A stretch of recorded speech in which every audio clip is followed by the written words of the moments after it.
Chapter 10, Sinusoidal Steady State. We were halfway through the worksheet and I'm going to kind of quickly get us back up to where we were and then continue working on the worksheet. So we had introduced this idea of sinusoidal steady state, which is when we have an input that's a sine wave or cosine wave, and I'll use those words interchangeably since they're just 90 degrees shifted from each other. And then we're not looking at the solution right after a switch has happened, but we're looking at what we call the sinusoidal steady state solution. So further away from time, and we know all the inputs and outputs are just varying as a sine wave. So really the only question is, what's the amplitude, what's the phase, and looking at frequency as kind of a variable. And we talked a little bit about this concept of phasor notation, switching, representing sines and cosines into complex numbers. And we said that this is not very restrictive because any periodic signal can be represented as a combination of sines and cosines. We won't spend a lot of time finding these correct combinations, but just to know that we're not really limiting ourselves to only considering sines and cosines. Other functions can be represented as a combination of them. There's one, and I showed one example with a kind of sawtooth there, with just keeping 5 or 6 terms from the Fourier series. You can approximate functions by adding up sines and cosines. And if I kept more terms, it would become very, very close. So we had first kind of reviewing complex numbers, representing is what we call phasor notation. Complex numbers, that's kind of what we're still working on today. And then we'll start to introduce how we can represent capacitors, inductors, and resistors in this kind of new, we call phasor form. And we had done this, we had talked about sine waves already. We had introduced complex numbers, reminding you it's the same geometry as any 2D vector. We're just not calling it x and y because that corresponds to position. We're just calling it the real axis and then the imaginary axis. But all your geometry rules, where the length of this vector, rho, oops,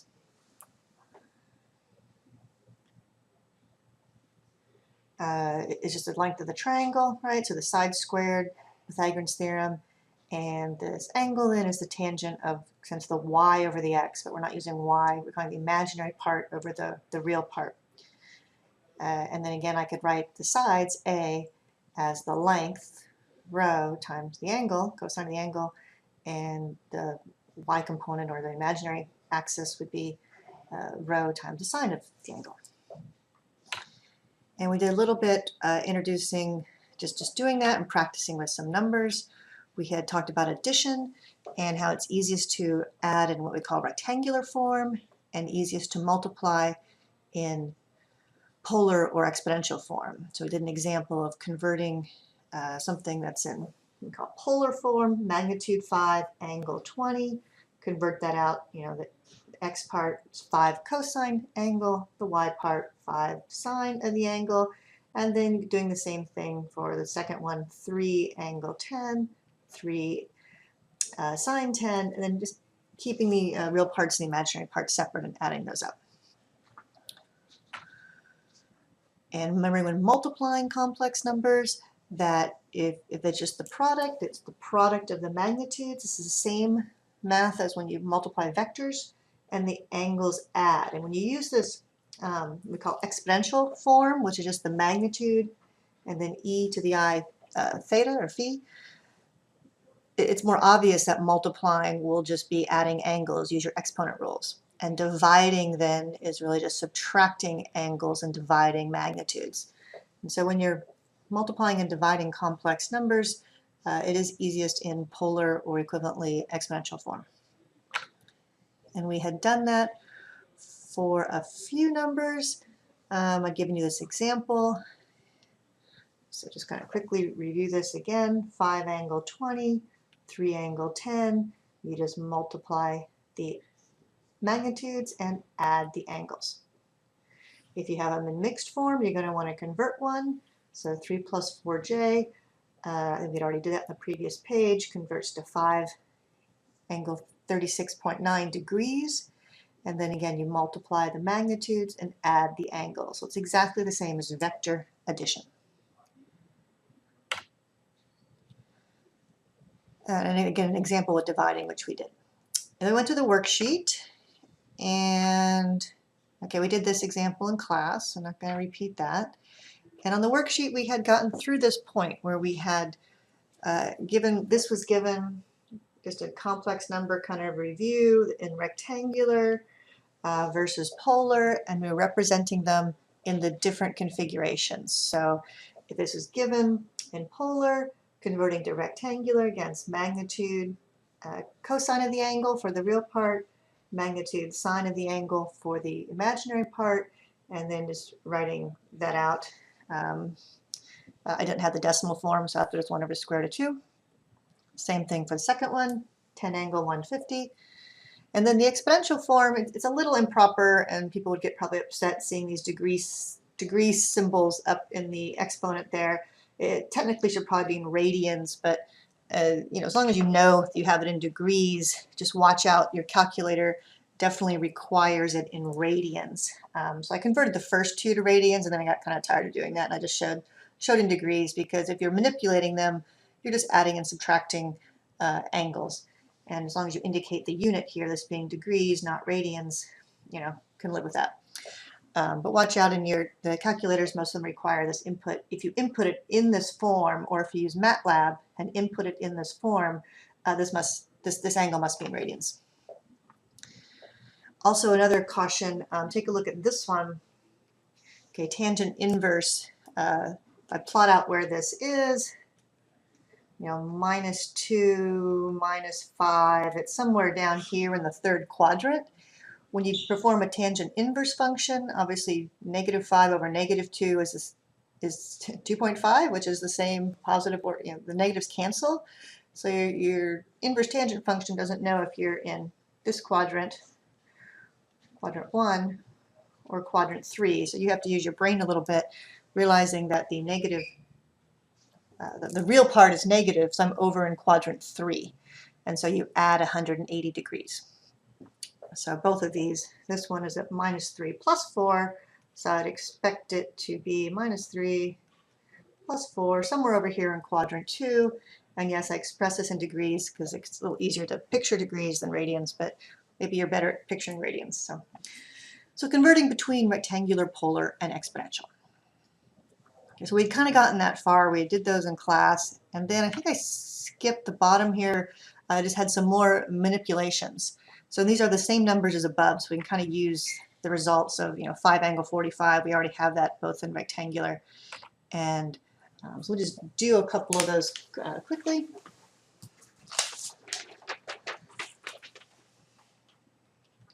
So if I want to multiply, I'd rather have them both in magnitude and phase. So A is 5 angle 45. And B, we had converted on the previous page already. 3 plus 2j is 3.6 angle 33.7 degrees. So A times B. And the angles just add 45 degrees plus 33.7 degrees.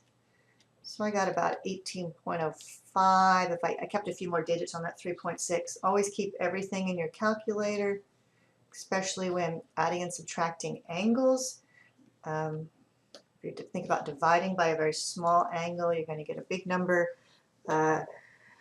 Sine a 0 is 0, so a sine of a small number can become, and you're dividing by that or multiplying, you gotta watch out. So keep everything in your calculator. Otherwise, just that is 18. Where'd the 0.05 come from? For the second one, we're dividing A by B. So again, I'd like them to have both in polar form. A already is in polar form. B, let's look up what we got for that in the previous page. -3 plus 4j, 5 angle 143.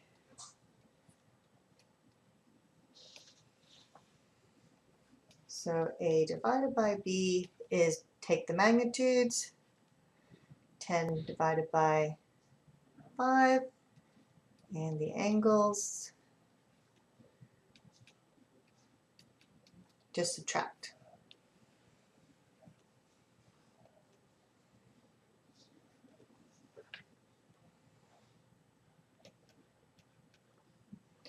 And again, I could represent that in exponential form. It is the exact same thing, 6.87 degrees, or convert that to radians when you write it like that.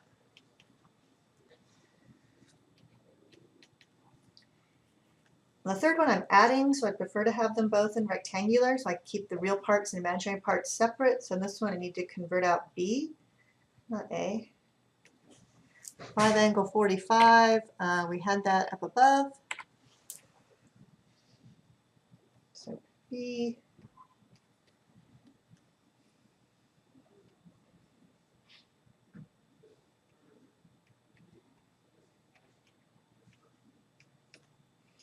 And adding that together, A plus B, you just add the real parts.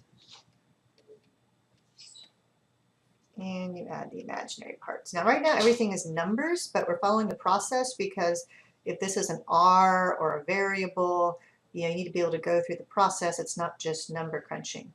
So my imaginary parts here, I've got a minus 5j from here, and I've got a plus 5 over square root of 2j. Oops, I've got an extra j's in here.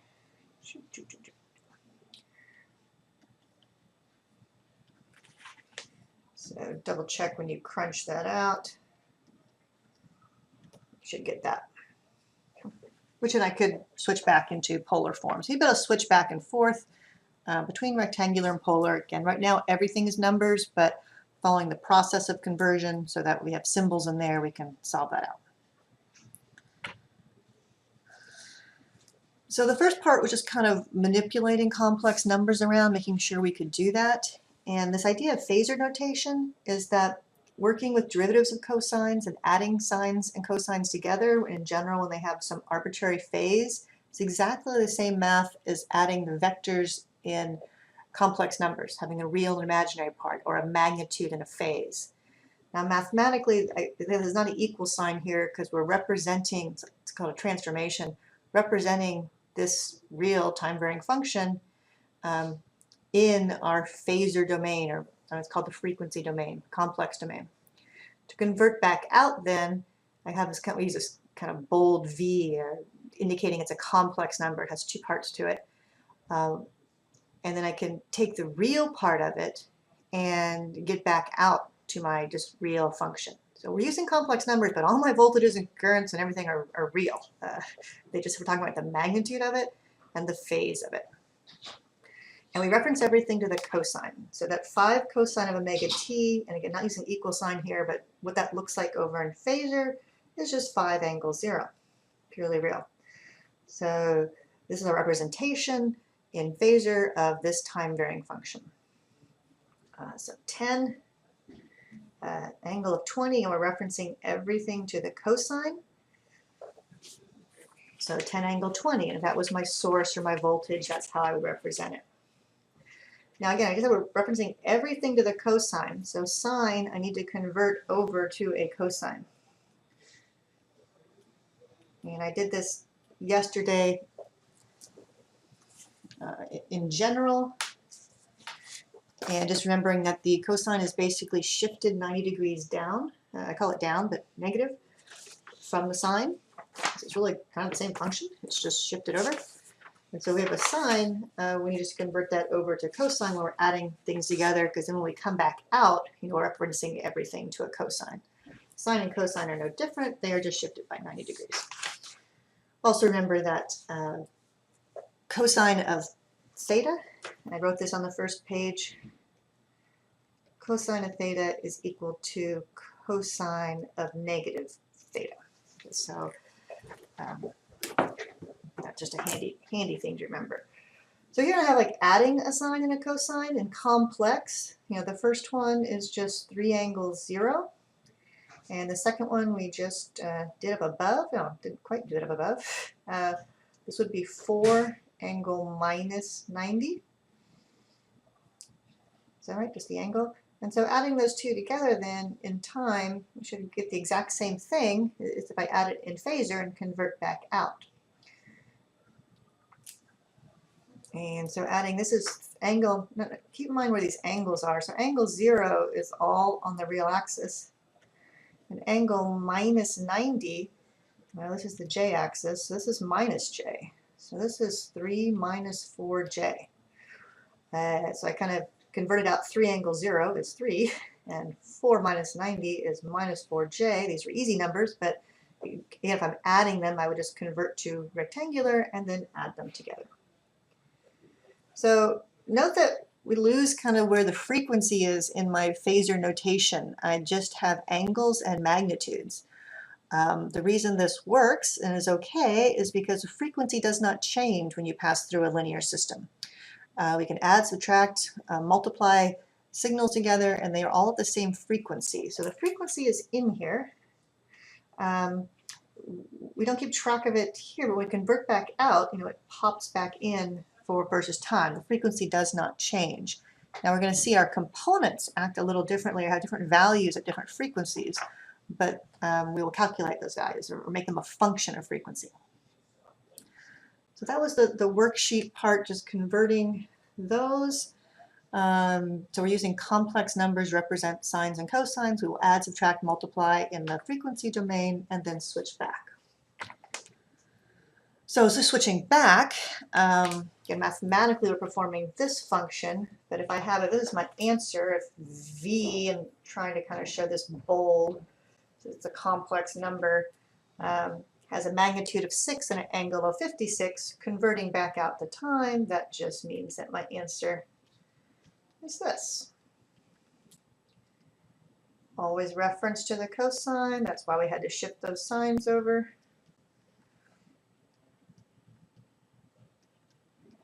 So again, what we're finding is the magnitude change and the phase change. That's why a two-dimensional system works very well.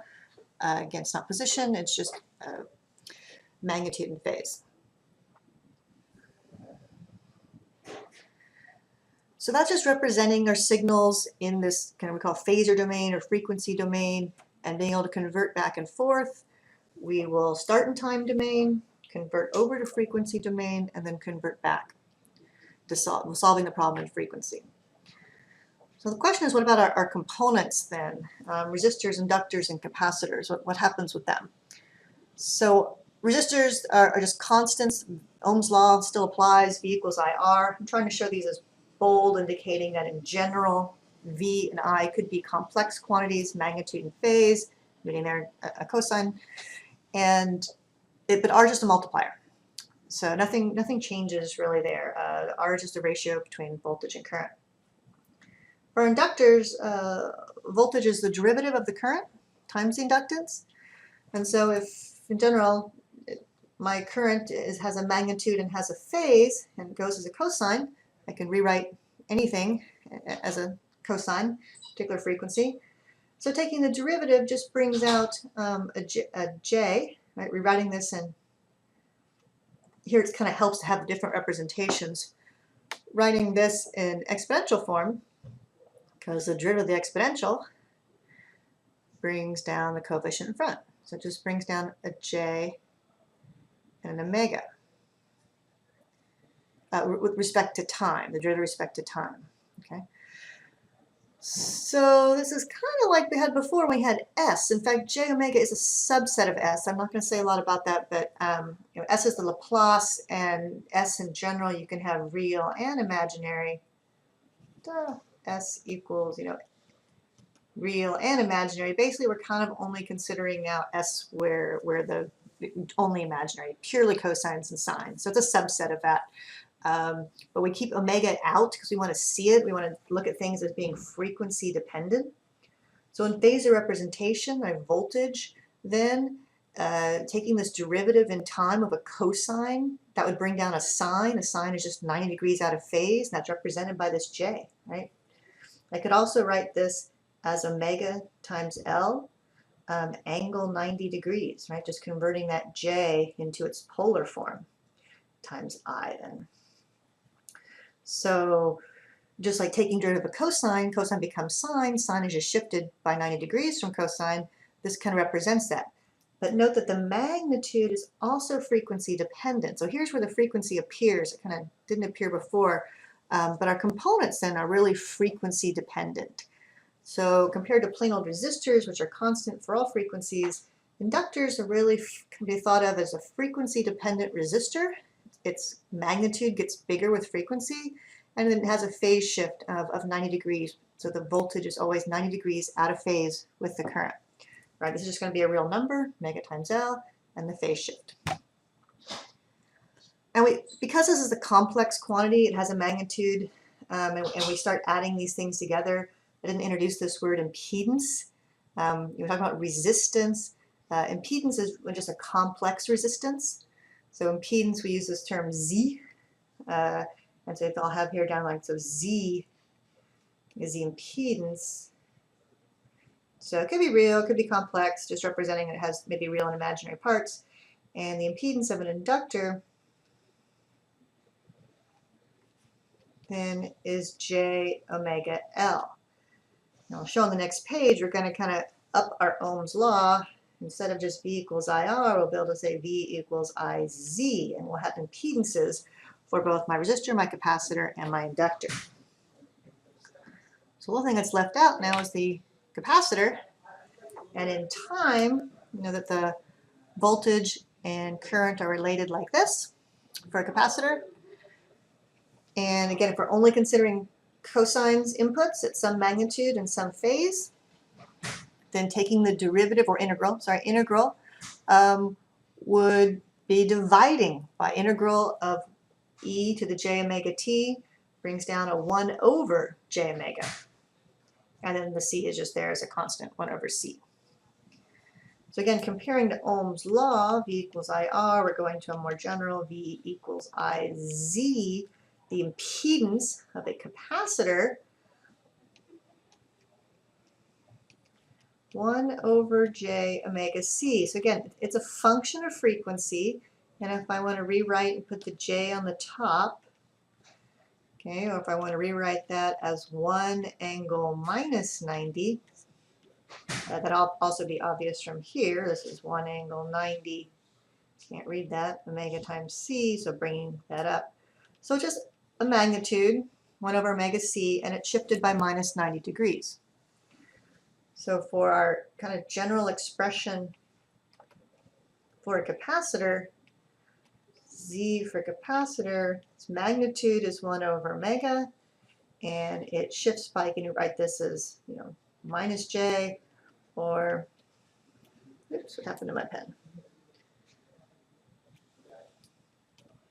Or 1 angle minus 90 magnitude omega c. Also frequency dependent, but as frequency increases, its value goes down. So exact dual, exact opposite of the inductor. So for just kind of a table here to rewrite those. Complex resistance we call impedance, just in general, more general term. And then for some components, so now these components are going to be frequency dependent, and if I'm giving it to you in radians per second just to make the math, but pointing out that you need omega, and that is 2 pi f in case you have it in frequency. So 5 ohms, the impedance of that, resistors don't do anything, that's just 5 ohms. For 5 millifarads, so my impedance for a capacitor is 1 over j omega c. Omega is 5 radians per second, and c is 10 millifarads. So bringing the j up, minus 20j. Capacitors will always have a negative impedance. We saw that from the previous slide. The angle shifts minus 90 degrees, and for a inductor, it shifts positive 90 degrees, or plus j versus minus j. So you should always get a negative impedance for a capacitor.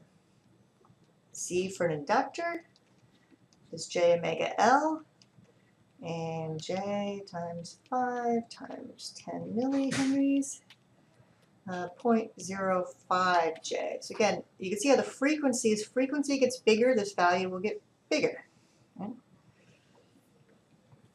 Again, a capacitor, impedance 1 over j omega c. We're at the same frequency but different capacitor value.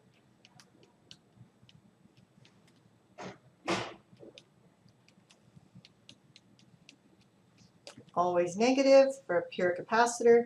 But I can add these together then, right? If I have a resistor and a capacitor together, I can just look at their equivalent impedance by adding them together. You also notice when we introduce the S, we're at a subset of that. S is just purely imaginary now. So Z for the inductor, J omega L, oops, 5, negative 5, and 10 microhenries. So I'm kind of varying the component value now and keeping the frequency the same, but you see if you vary the frequency, you get the same effect as having a bigger or smaller capacitor or resistor. So 10 micro, 10 times 10 to the minus 6, pretty small. So this was, of course, a microhenry versus a millihenry. It's just going to scale. And this is a pretty low frequency, 5 radians per second. But these are like frequency dependent components. And we're going to start looking at frequency being a variable, leaving omega in there, looking at how does the circuit respond at different frequencies. This should be enough to go through and start your homework number 11, which is due next week. The first several are just introducing this phasor and adding and subtracting in complex impedances, like here representing the impedance of a component at a particular frequency. And then you start to be able to combine them using all the same rules. Now everything is just V equals IZ. Everything adds the same. Resistors and capacitors, inductors all add the same once they're represented as impedances. So I hope you got a lot out of this. Please make sure your packet is complete. I think I did all of it for you. There might have been one or two that I didn't do. That is due Monday, and start the homework now. And I will see you Monday. Bye.